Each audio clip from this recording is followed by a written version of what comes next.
Glória a Jesus. Meus irmãos, vamos nos pôr de pé, para nós estarmos lendo a palavra de Deus nessa noite. Abra comigo a Bíblia no livro do profeta menor chamado Oséias. Oséias, capítulo de número 4. Oséias, capítulo de número 4. Está depois de Daniel. Você vê Isaías, Jeremias, Lamentações, Ezequiel, depois Daniel e depois Oséias. Capítulo de número 4. Para a glória de Deus. Que na ordem cronológica da nossa Bíblia é o primeiro livro aqui dos profetas menores. Oséias, capítulo de número 4. Veja se alguém está sem a Bíblia e aproxime-se para que juntos nós possamos ler a palavra de Deus. Creio que Deus tem uma palavra para o nosso coração. Amém, meus irmãos? Oséias, capítulo de número 4, versículo de número 6. Está escrito bem assim, presta atenção. O meu povo foi destruído porque lhe faltou o conhecimento. Porque tu rejeitaste o conhecimento, também eu te rejeitarei, para que não sejas sacerdote diante de mim. E visto que te esqueceste da lei do teu Deus, também eu me esquecerei de teus filhos. Como eles se multiplicaram, assim pecaram contra mim. Eu mudarei a sua honra em vergonha. Comem da oferta pelo pecado do meu povo, e pela transgressão dele tem desejo ardente. Por isso, como é o povo, assim será o sacerdote. Castigá-lo-ei segundo os seus caminhos, e dar-lhe-ei a recompensa das suas obras. Comerão, mas não se fartarão. Entregar-se-ão à luxúria, mas não se multiplicarão, porque deixaram de atender ao Senhor. A luxúria e o vinho e o moço tiram o coração. O meu povo consulta a sua madeira, e a sua vara lhe responde, porque o espírito de luxúria os engana, e prostituem-se, apartando-se da sujeitão do seu Deus. Sacrificam sobre os cumes dos montes, e queimam incenso sobre os outeiros, debaixo do carvalho e do álamo e do olmeiro, porque é boa a sua sombra. Por isso vossas filhas se prostituem, e as vossas noras adulteram. Eu não castigarei vossas filhas quando se prostituem, nem vossas noras quando adulteram, porque eles mesmos, como as prostitutas, se desviam, e como as meretrizes sacrificam. Pois o povo que não tem entendimento será transtornado. Ainda que tu, ó Israel, queiras prostituir-te, contudo não se faça culpado Judá. Não venhas a Gilgal, e não subais a Bet-Aven, e não jureis dizendo, vive o Senhor, porque como uma novilha obstinada se rebelou Israel, agora o Senhor os apacentará como a um cordeiro no lugar espaçoso. Efraim está entregue aos ídolos, deixam, a sua bebida se foi, lançaram-se à luxúria continuamente. Certamente os seus governadores amam a vergonha. Um vento os envolveu nas suas asas, e envergonhar-se-ão por causa dos seus sacrifícios. Amém. Meus irmãos, vamos orar a Deus. Levante a sua Bíblia ao céu, a sua mão. Vamos orar ao Senhor, vamos pedir para que Deus venha falar ao nosso coração nessa noite pela sua bondade. Vamos orar a Deus, nosso Pai.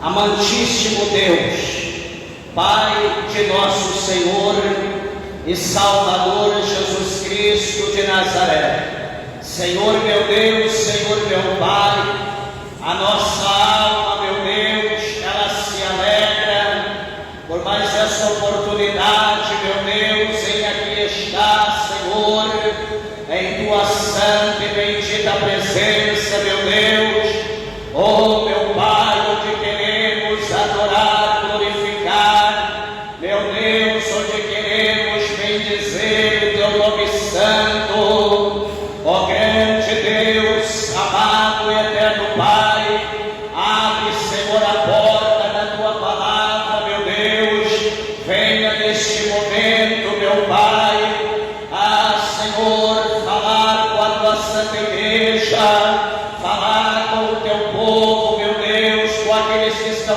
perto, aqueles que estão longe, a longa distância, meu Deus, alcança agora, meu Deus e meu Pai, os nossos irmãos, as nossas irmãs, meu Deus, em qualquer parte desta terra, meu Pai, no globo terrestre, Senhor, que nos vê, que nos ouve, meu Deus, pelas redes sociais, pelo YouTube, meu Deus, pelo Facebook, Senhor, alcança, meu Deus, cada um dos Teus filhos, das Tuas filhas, meu Deus, abrindo, meu Pai, as janelas dos céus, meu Deus, derramando sem medida, meu Pai, as bênçãos, as vitórias, cumprindo, ó Deus, as Tuas promessas sobre a vida de cada um, meu Deus, venha permitir, meu Pai, que a Tua palavra, Senhor, ela entre no profundo da nossa alma, meu Deus, e que ela possa produzir, meu Pai, o resultado pela qual ela é enviada pelo Teu Espírito Santo. Deus, fala conosco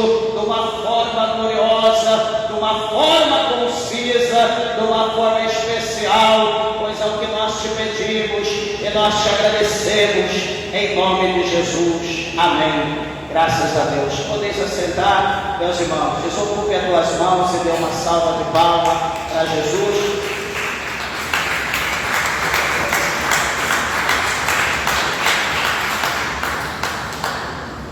Glória a Jesus. Igreja, peço por favor a tua atenção, a tua reverência à palavra de Deus. Tenho certeza, creio que o Senhor ele tem uma palavra para nós nessa noite. E aqui nós vemos, né, alguns versículos aqui do livro do profeta Oséias, primeiro na sequência aqui na nossa Bíblia dos profetas menores, e aqui o capítulo de número 4, do versículo 4 até o versículo 19. E aqui temos uma palavra de advertência, né, uma palavra que chama a nossa atenção, porque aqui o Senhor ele vai mostrar para nós que tanto Israel quanto Judá, aqui na verdade o povo de Deus, escolhido pelo Senhor, eles são aqui por Deus, né, ameaçados por intermédio de castigo, né? Deus aqui, o Senhor, ele vai falar pela palavra acerca de um castigo que o Senhor iria, né, posteriormente acrescentar ao povo de Judá, ao povo de Israel, por intermédio de uma desobediência, né, de algo que eles estavam praticando, que não era ali permitido pelo Senhor.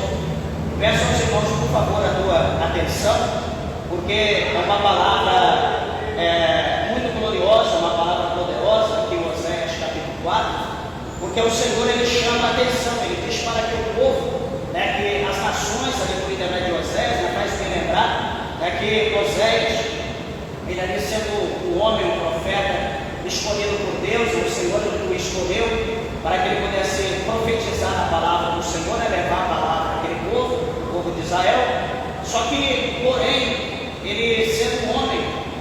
temente a Deus, um homem reto, o Senhor vai falar para Oséias que Oséias ele precisava arrumar uma esposa, ele precisava arrumar uma mulher para ele se casar.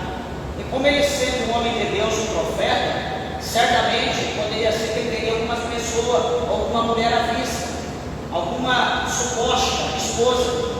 Só que interessante é que o Senhor vai dar ordem para ele que aquilo que ele havia escolhido, ou aquela pretendente, não era a escolhida de Deus. Ele, como um homem santo, ele ia casar com uma mulher que era prostituta. Deus disse para ele procurar uma mulher prostituta. Deus passou todas as coordenadas para Oséias, e Oséias então ele vai até essa mulher, que era uma mulher prostituta, né, que vivia se prostituindo, e ele então ele viesse casar-se com aquela mulher. E não só casando com ela, o Senhor ordenou que ele tivesse filhos com aquela mulher prostituta. E Oséias teve 3 filhos com essa mulher. E cada filho que teve um nome específico. E cada nome que foi dado àquelas crianças era como se fosse uma sentença que iria ser aplicado a Israel, a Judá, devido ao pecado, devido àquilo que eles estavam praticando contra Deus. O primeiro ponto que chama aqui a nossa atenção, né, o Senhor vai mostrar por intermédio da palavra, por intermédio do profeta Oséias, que Oséias, ele era um homem, como já falei, repito, um homem santo, um homem de Deus, um homem que procurava fazer a vontade de Deus sempre, constantemente. Ele vivia para adorar, para servir a Deus, era um homem santo. Agora o Senhor permite que ele case-se com uma mulher, uma prostituta, uma mulher que não tinha apenas um homem, uma mulher que não se satisfazia apenas com um homem, tinha um, outro, enfim. Por que Deus, o Senhor, ele estava colocando Oséias numa situação dessa? Quando nós lemos o texto, nós vamos ver, meu Deus, Oséias ia sofrer. Certamente Oséias ia sofrer com uma mulher dessa maneira, ele ser um homem justo. Por que Deus permitiu? Meus irmãos, é bom nós entendermos o contexto, porque veja bem, a palavra do Senhor mostra para nós que de todas as nações que houve na face da terra, de todo o povo que houve, a Bíblia diz que os olhos do Senhor foi colocado, foi fixo, foi fitado na nação de Israel. Entre todos os povos da terra, Deus escolheu Israel para ser o seu povo, para ser a menina dos seus olhos, para que aquele povo fosse apacentado pelo Senhor. E veja, preste bem atenção que Israel foi o único povo na face da terra que recebeu a sua lei, que recebeu ali toda a sua ordenança, a sua disciplina, como que eles iriam viver, né? Toda a forma do segmento deles de doutrina, de obediência, de negócio. Eles receberam a lei direto de Deus. Ele foi o povo, Israel foi o povo que recebeu esse presente de Deus. Nem o povo da terra teve um presente como o povo de Israel teve, de receber a lei escrita pelo próprio dedo de Deus. Somente Israel teve esse privilégio de receber. E o que acontece? Deus então diz que aquele povo ia ser o povo de Deus, e Deus ia ser ia ser o único Deus daquele povo. Então o Senhor fala em Deuteronômio, o Senhor disse para eles, para o povo de Israel, que o Senhor é santo, e eles se achegando a Deus, eles também precisavam se santificar. Eles tinham que se santificar constantemente ao Senhor, porque Deus era santo. E naquela santidade do povo, naquela prática da santidade, na prática da obediência, naquela retidão do povo, o Senhor abençoava, aquele povo crescia, aquele povo progredia, aquele povo era abençoado por Deus, presta atenção, porque eles estavam sendo fiéis, eles estavam temendo a Deus, eles obedeciam ao Senhor. Então, meus irmãos, era uma harmonia, eles viviam em paz. Só que o que acontece? Chegou um momento na vida do povo de Israel, chegou um momento na vida desse povo, que eles cresceram, se tornaram poderosos financeiramente, fizeram as cidades muradas, tiveram seus líderes, tiveram armas, começaram a guerrear, começaram a conquistar, porque Deus pelejava por eles, começaram a enriquecer muito. E o que vai acontecer? Daqui a pouco o povo de Israel, que adorava a Deus, que sacrificava o Senhor, que prestava culto somente para Ele, aquele povo agora, eles vão fazer aliança com os seus vizinhos, vão fazer aliança com os supostos amigos de outras nações, com outros reis, com outros líderes, e vão fazer aliança com outras pessoas que serviam outros deuses, que tinham outros costumes, outros hábitos, que não tinha a mesma lei que eles, que não vivia a mesma doutrina que eles viviam, e eles agora vão começar a se alinhar a essas pessoas, vão dar os seus filhos para casar com as filhas deles, darão os filhos deles para casar com as suas filhas, e agora vão começar a servir também, não bastando só essa união, o povo de Israel agora vai observar que eles têm deuses. Por que deuses? Porque não é só um, eles tinham vários.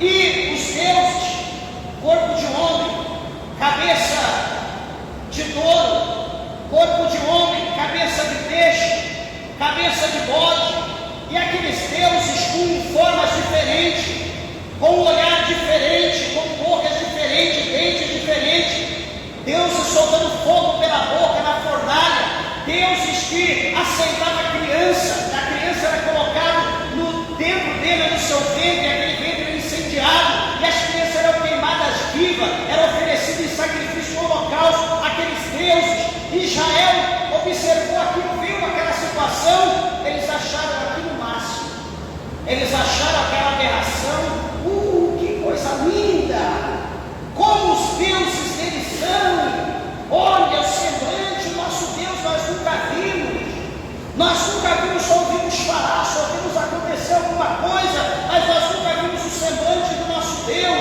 Olha, eles têm deusas lá dentro, tem mulheres prostitutas, eles adulteram com elas, se prostituem dentro do templo, tem lá os lugares separados, olha como que os deuses deles são diferentes.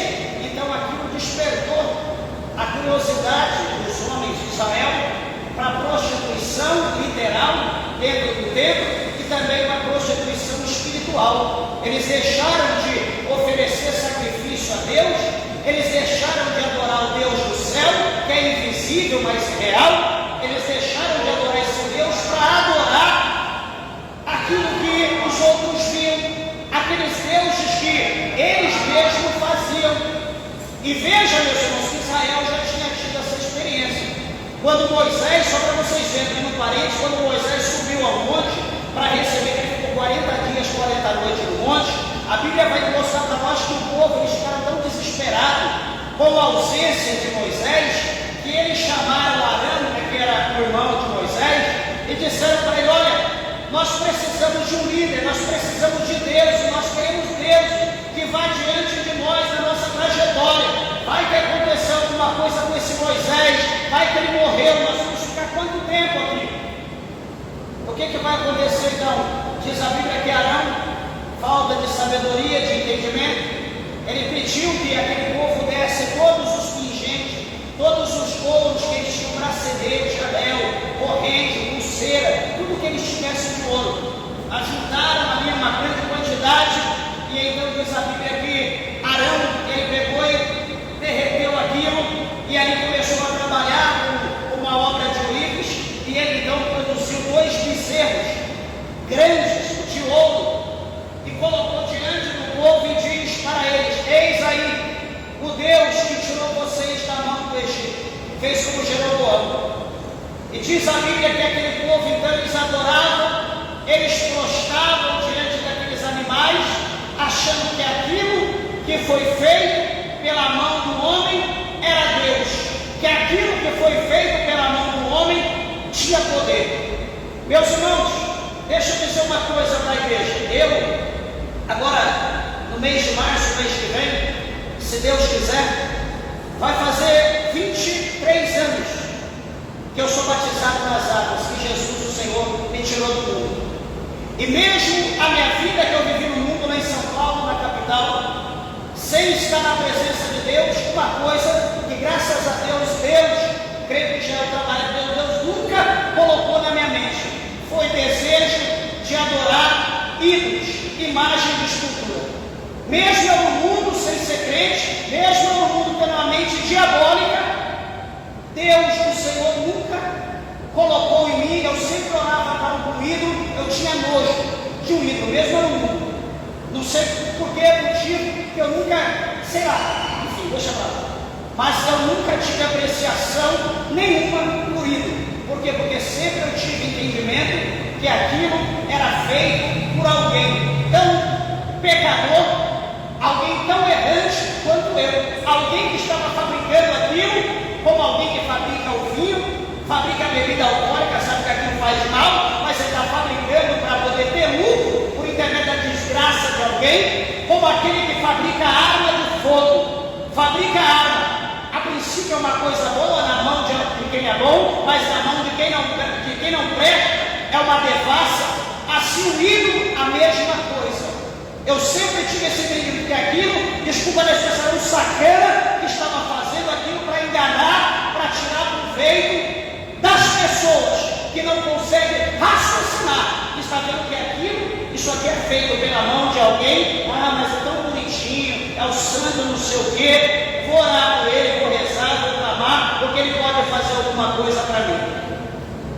Meus irmãos, tem juízes, tem engenheiro, tem médico, tem pessoas de alto conhecimento. Infelizmente, desculpa o que eu vou falar, são todos que têm esse entendimento, que acham que algo que é feito pela mão do homem tem o poder de salvar, de livrar, de mudar a sua vida. Quando a Bíblia, ela fala de santo, no Novo Testamento, quando nós lemos nas cartas de Paulo, entre as outras cartas, quando a Bíblia está falando em santos, a Bíblia está falando está falando você. Nós somos os santos de Deus aqui na terra. Não alguém que já morreu, alguém que foi canonizado, alguém que foi um pecador, porque todos nós já nascemos, a Bíblia diz lá em Salmo 51, que nós somos formados, gerados em iniquidade e em pecado, nós somos concebidos pela nossa mãe, ou seja, todos nós já nascemos pecadores. Não, eu vou pôr uma batina, eu vou pôr isso, eu vou pôr aquilo, porque eu sou um santo. Não, o único que pode santificar o homem é o sangue de Jesus Cristo, que nos purifica de todo tipo de pecado. Fora isso, todos são pecadores de igual forma, são exímios pecadores. Todos nós somos, todos. Nós precisamos de Jesus. Então, o que vai acontecer? Aquele povo, eles procuraram adorar o bezerro, fizeram festa, começaram ali a adorar, gritar, aquela coisa, aquele ritual todo. A Bíblia diz que lá no monte, Deus, o Senhor, ele ouviu, Deus viu aquilo. Deus ficou irado, queria destruir o povo. Moisés pediu misericórdia. Deus, o Senhor falou: Moisés, eu vou destruir tudo, eu vou acabar com eles. E por intermédio da tua vida eu farei um novo povo. Pela tua semente eu farei. Moisés falou: não. O povo lá do Egito vai dizer que o Senhor é o Deus fraco. O povo vai dizer que o Senhor chegou. O povo do Egito que não conseguiu colocar na terra que não tem tiver. O que eles vão dizer do Senhor? Deus não faz isso. Então Deus ouviu Moisés e falou: pensa, fique em paz, eu não vou destruir. Moisés não estava ouvindo, Moisés não estava vendo, mas Deus estava. Por isso que Deus teve esse sentimento. Só que quando Moisés sai dali, quando Moisés vai chegando perto, que ele ouve o ritual, que ele ouve o barulho, que ele ouve a festa, aí a ficha caiu. Aí Moisés foi entender a ira de Deus que foi manifesta lá. Aí ele aplacou a ira de Deus e agora ele vai ensinar. A Bíblia diz que quando chega lá, o que Moisés vai fazer? Ele vai quebrar aquele ídolo, ele vai quebrar aqueles ídolos de ouro que foi feito pelo seu irmão Arão. Ele vai quebrar aquilo, vai transformar aquilo em pó, vai esmagar, vai colocar na água e vai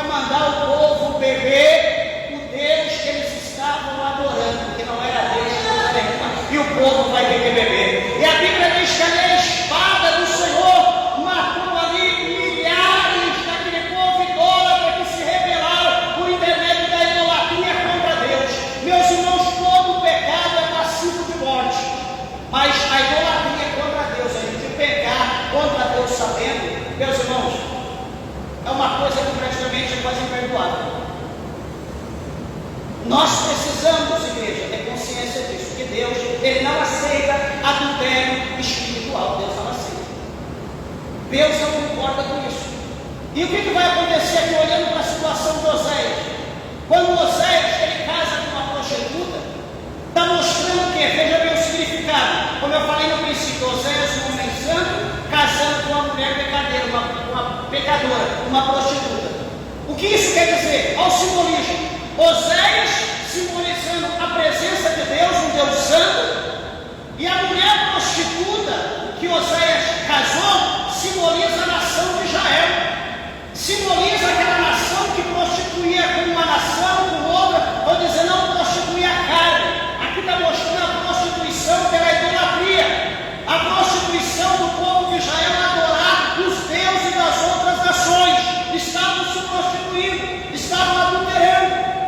É por isso que lá, na epístola do apóstolo Tiago, no capítulo de número 4, verso 4, o apóstolo Tiago ele diz bem assim, ele escreveu: adúlteros e adúlteras, não sabeis vós que a amizade com o mundo é inimizade contra Deus?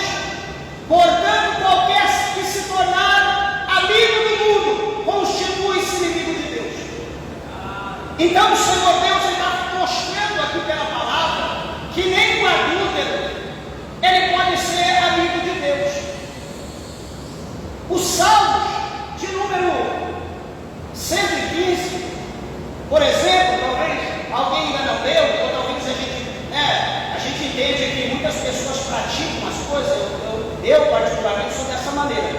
Se eu estou fazendo algo que eu não sei, que eu não conheço, eu estou praticando porque eu não sei. Mas a partir do momento que eu leio alguma coisa, eu descobri, e a partir do momento que eu procuro provas que aquilo está correto, que eu estou fazendo eu estou certo, o que eu vou fazer? Automaticamente eu vou procurar deixar aquilo que eu estava fazendo e vou procurar fazer o que é certo. Vou pedir perdão para o Senhor até que eu errei. Porque, meu Senhor, não existe ninguém perfeito. Se alguém de nós chegar na estatura de varão perfeito, nós vamos ser tomados, como foi Elias, como foi Enoque, entre outros. Então, quando nós chegar na estatura de perfeição, o Senhor leva a gente embora. Nós vamos vivo, carne e osso no céu. Mas se não, enquanto isso, nós estamos aqui à mercê de adquirir conhecimento, inteligência, de descobrir a verdade, de descobrir o conhecimento. É igual, por exemplo, aqui, a Bíblia aqui está falando de adoradores de ídolos. É algo que as pessoas falam que isso é fé. Só que hoje aqui na palavra inicial, até interessante, que nós falamos sobre Dídimo. Nós falamos sobre ele, que era conhecido. Dídimo quem foi? Dídimo foi conhecido como Tomé. Dídimo e Tomé é a mesma pessoa. Nós falamos sobre Tomé, que os discípulos disseram: Jesus esteve aqui com nós, Jesus comeu aqui com nós peixe, Jesus comeu mel com nós vimos aqui a mão onde foi colocado o cravo, ele mostrou para nós o sinal da lança.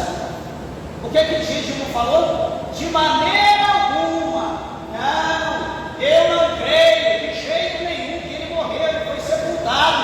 Não, para com esse negócio, não vou crer nisso aí nunca, esquece. Beleza, daqui uma semana, todos estavam dentro de casa, de novo, tudo fechado. Na segunda-feira, Jesus ele entra dentro daquela casa, e Jesus diz: vai, seja convosco, e Jesus vai direto, aonde? No ímpio, vai direto no ignorante, vai direto no cego. E Jesus disse para ele: Tomé, eis aqui as minhas mãos, olha as marcas do cravo, põe o teu dedo, você não queria colocar o dedo, coloca. Meu Deus, o Senhor abre aqui do lado e diz: olha aqui, aonde me furaram, à direita, onde me furaram com a lança, aonde saiu do meu sangue até perder água, coloca o teu dedo, você não queria pôr o dedo, coloca. O que Tomé faz? Na hora, pá, cai por terra, cai no chão. Senhor meu, Deus meu! Agora você viu, você creu? O que o Senhor disse? Bem-aventurado, ou felizes, ou abençoados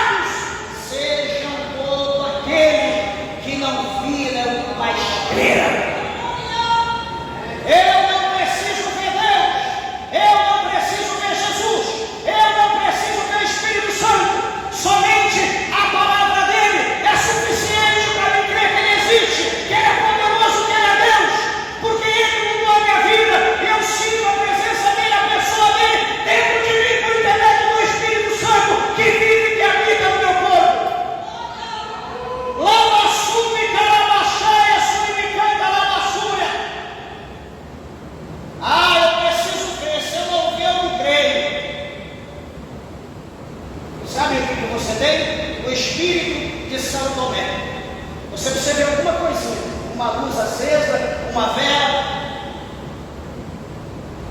E estudando teologia, eu aprendi, como aprendo até hoje, que em todo ídolo, em toda imagem de escultura, tem um espaço aonde o diabo, ele entra ali, ele fica ali dentro, ouvindo tudo que você fala, ouvindo as suas preces, para agir contra a tua vida, contra a tua casa. Não existe nenhum idólatra que é feliz. Não existe nenhum idólatra que tem paz. Não existe nessa terra. Não existe.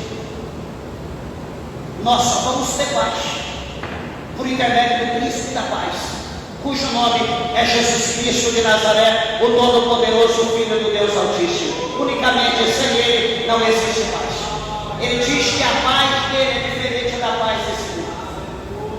O mundo não conhece a paz de Cristo. O mundo não conhece.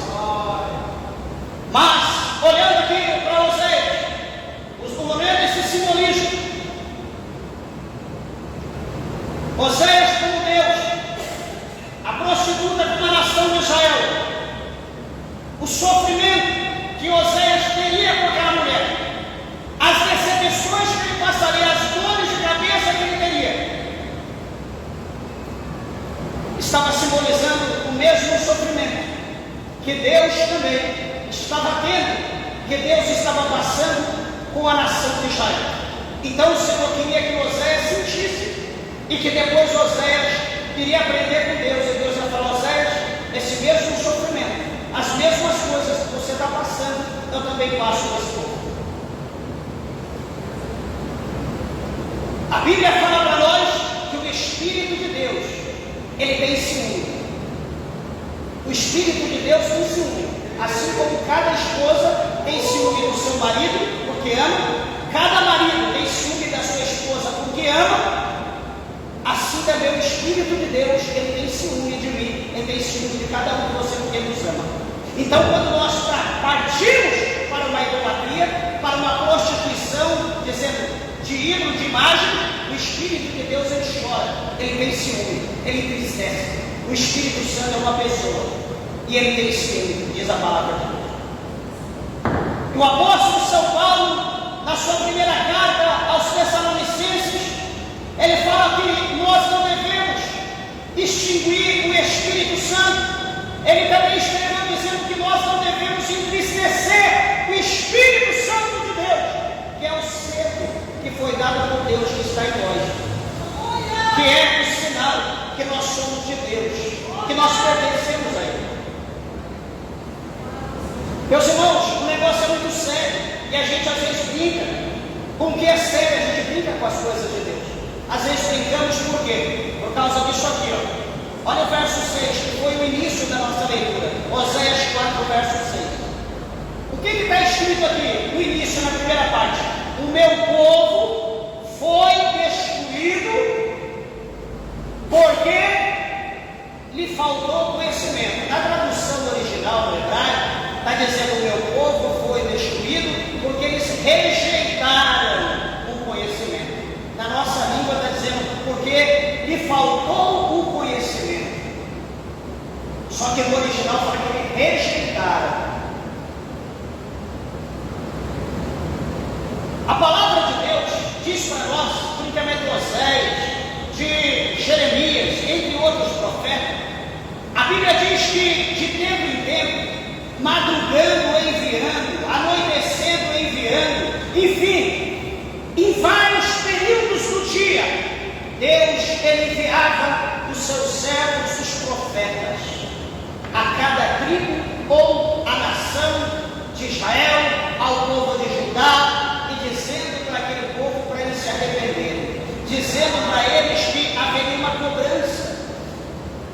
O profeta Amós, aqui mais à frente, no seu livro, no capítulo de número 4, no versículo 12, na parte B, ele diz bem assim: prepara-te, ó Israel, para encontrares com o Senhor teu Deus.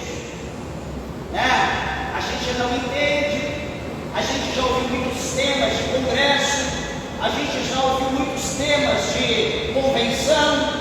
Prepara-te, Israel, para encontrar com o seu teu Deus. Aí todo mundo feliz,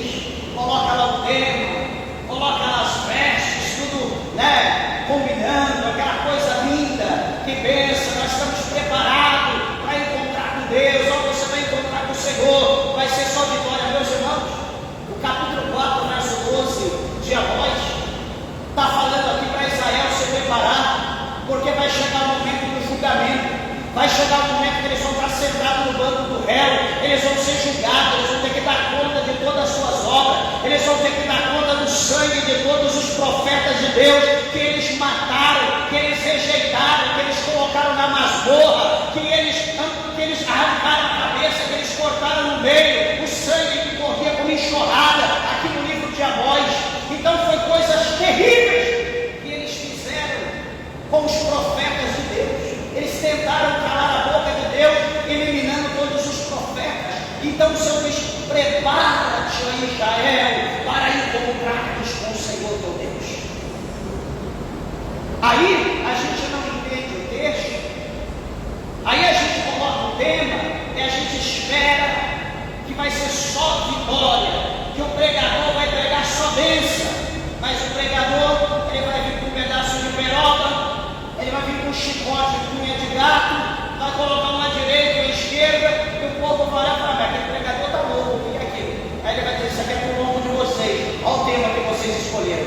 Não, mas é bênção, prepara-te, Israel, para encontrar com teu Deus a bênção. Então vamos ler o contexto, vocês vão entender se é bênção. Então todo texto sem contexto gera pretexto para heresia.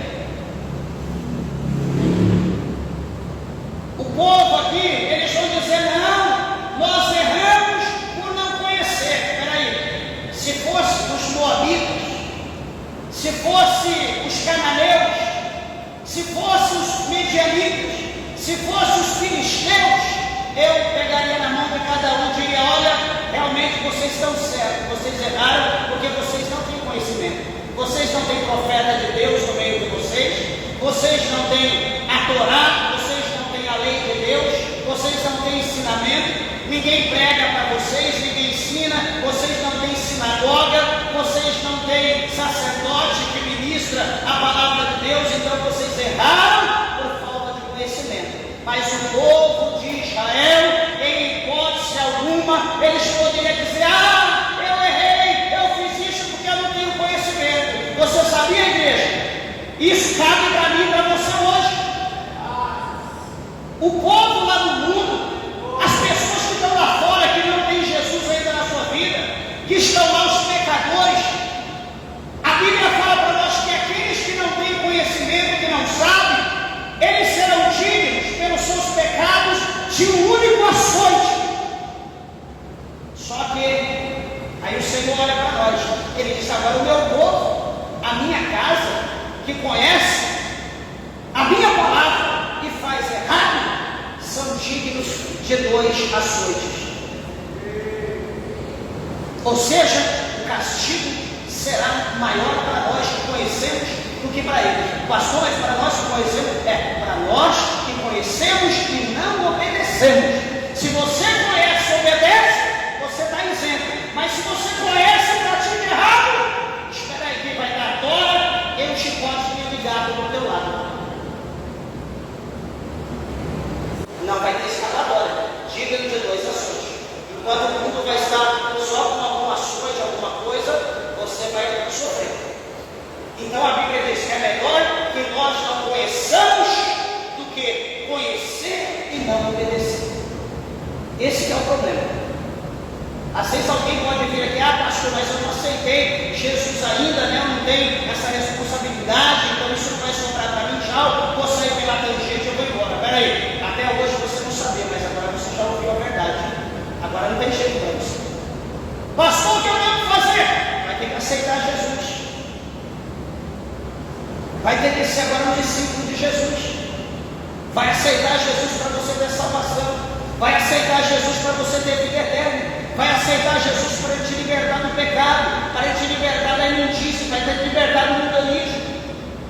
Aqui o Senhor está dizendo que o meu povo é destruído porque lhe faltou conhecimento. No nosso ver, tipo assim, eles não tinham, não foi ensinado para eles, mas não, eles rejeitaram o conhecimento e preferiram mais o mundo, preferiram mais os deuses do que o Deus.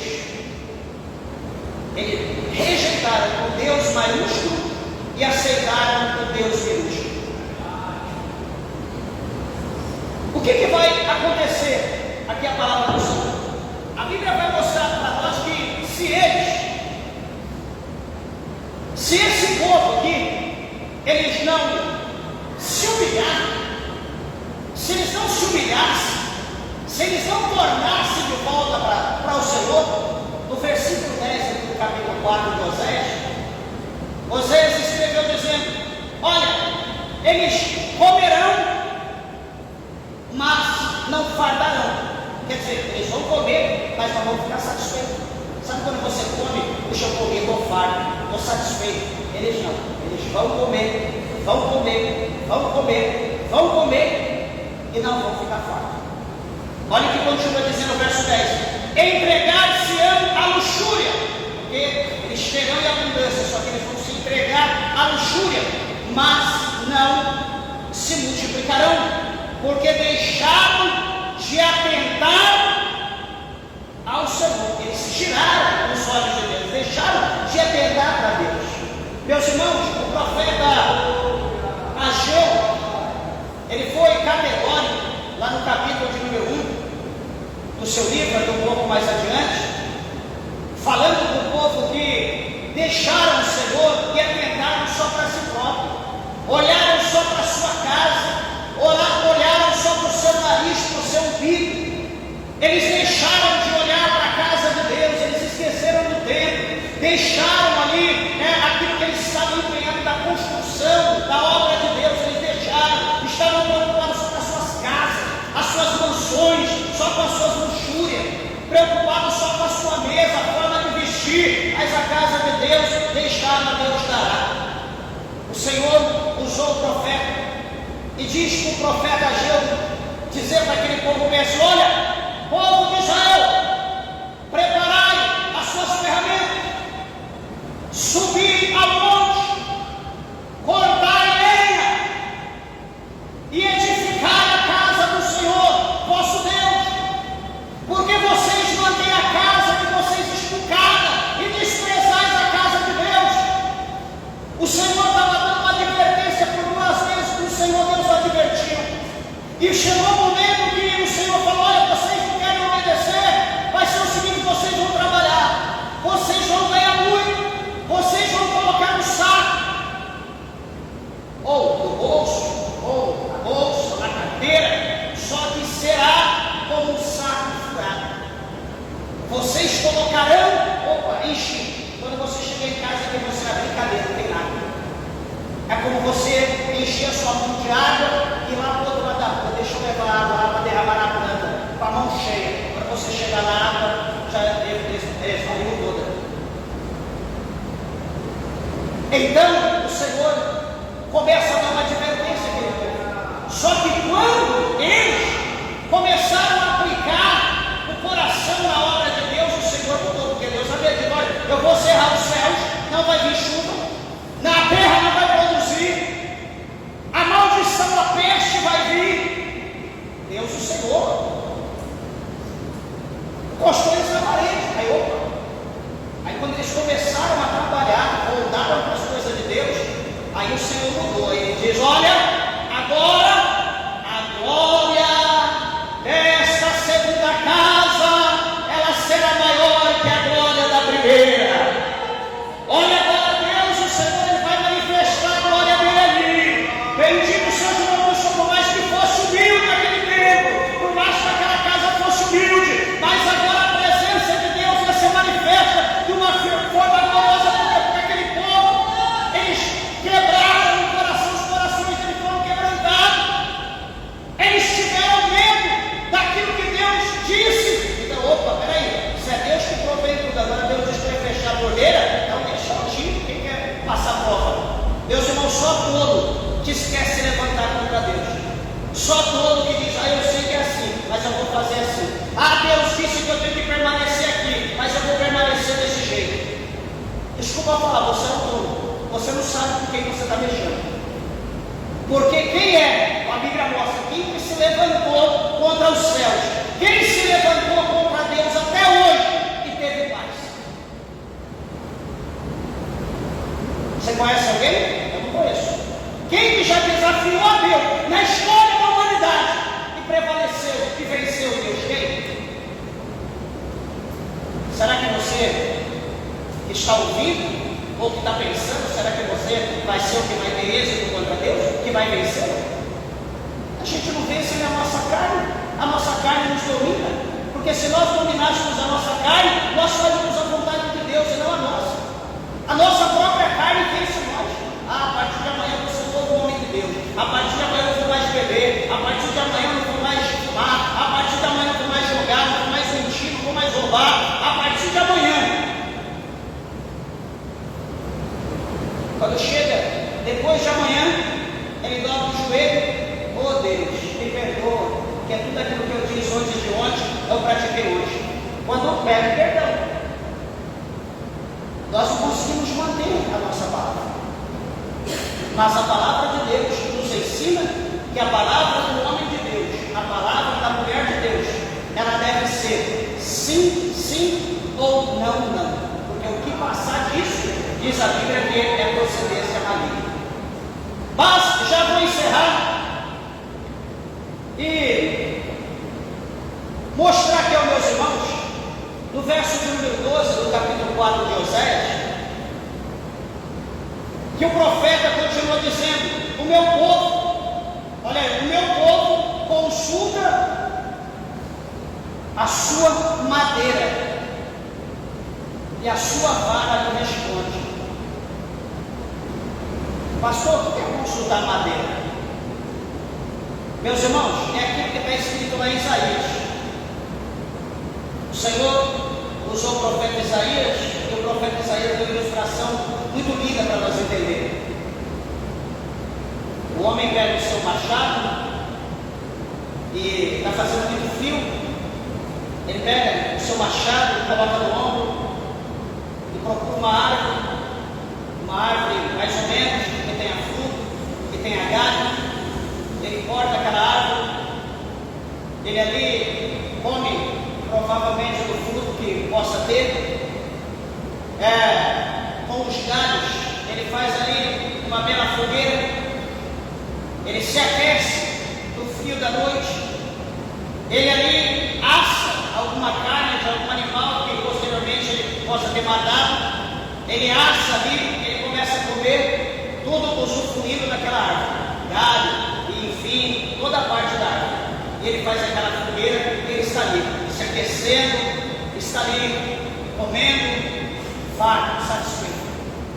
Depois que está farto, está satisfeito, o que ele faz? Ele pega a sua ferramenta, ele corta no tronco, daí com aquela ferramenta ele começa a trabalhar, vai trabalhando como marceneiro, e daqui a pouco um escultor, e ele faz ali uma imagem, que é aquele tronco daquela árvore. E aí ele fez aquela imagem, aquele tronco ali, fez a imagem, o que ele vai fazer? Agora ele vai se prostrar de joelho, com a cara no pó, e vai dizer: meu Deus, me ajuda, me socorre, me protege, me guarda. Uma árvore que antes tinha vida, mas ele tirou a vida daquela árvore, porque ele cortou ela, mudou. Fez fogo, cozeu ali com os galhos, se aqueceu, sobrou o tronco, ele fez o ídolo e chamou aquilo de Deus e falou para aquilo cuidar dele, proteger ele. Alguém poderia dizer que sabedoria há num ser como esse? Há situações que os animais são mais inteligentes do que nós racionais. Por exemplo, uma situação como essa, que a Bíblia diz para nós no Salmo 97, que até as árvores batem palma para Deus, o vento adora a Deus, e nós que fomos feitos à imagem e semelhança de Deus, que fomos feitos para ser adoradores por excelência, em vez de nós adorarmos a Deus, nós estamos adorando o ídolo, algo que nós fabricamos. Que sabedoria, porém, há em nós. Ah, pastor, isso é fé. Não, eu já falei para você que isso não é fé. Por quê? Eu falei de Timóteo. Jesus falou: bem-aventurado aqueles que não viram e creram. Você precisa ver alguma coisa que você vê. Eu não preciso. A Bíblia é autossuficiente. Não precisa mais nada. Só a Bíblia é o que nós precisamos. Mas, se você quiser continuar,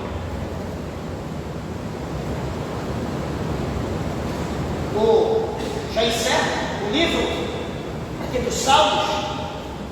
O Senhor, nosso Deus, por intermédio do salmista, fala no 115, verso 4, que os ídolos deles são prata e ouro, obra da mão dos homens.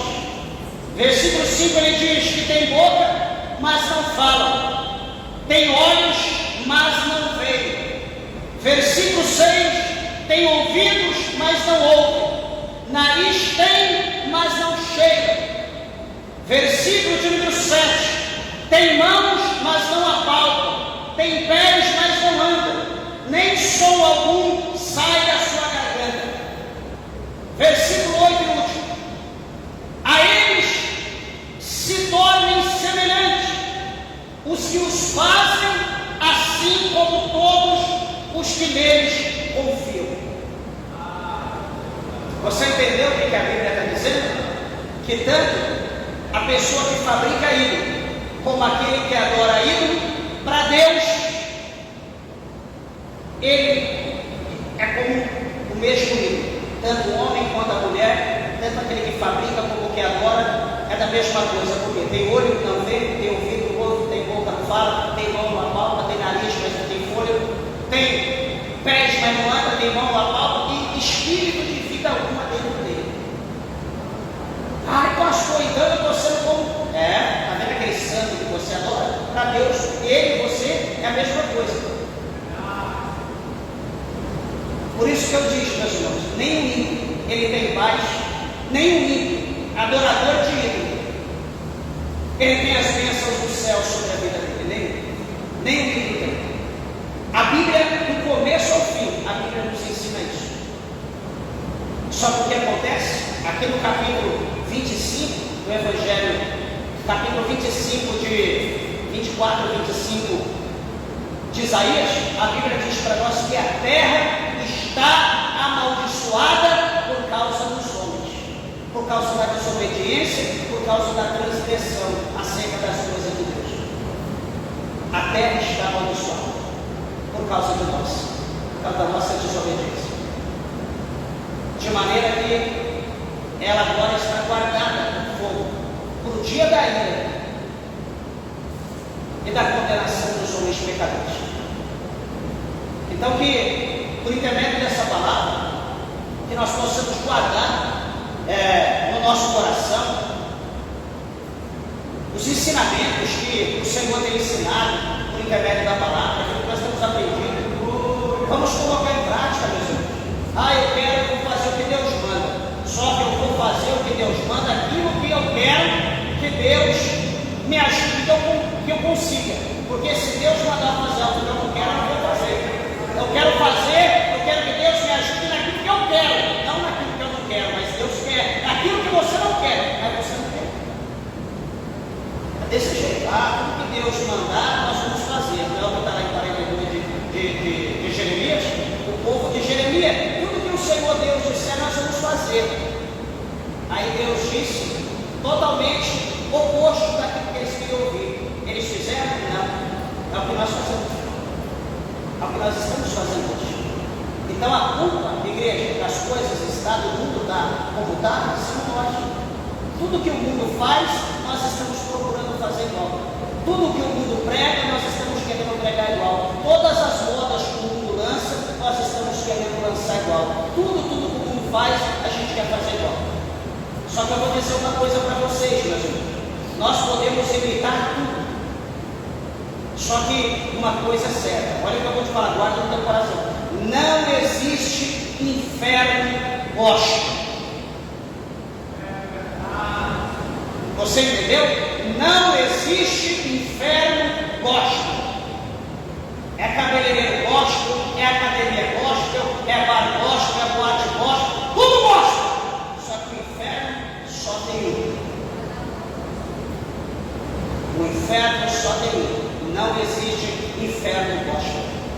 Você pode até criar um imaginário, mas o inferno é real, tanto quanto o céu é real.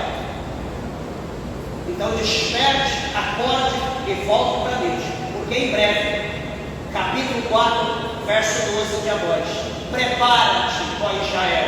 Eu digo, prepara-te, igreja, para acertar contas com o Senhor. Que Deus, o Senhor, vos abençoe e as palmas bem alegres exalta e glorifica o Deus do céu.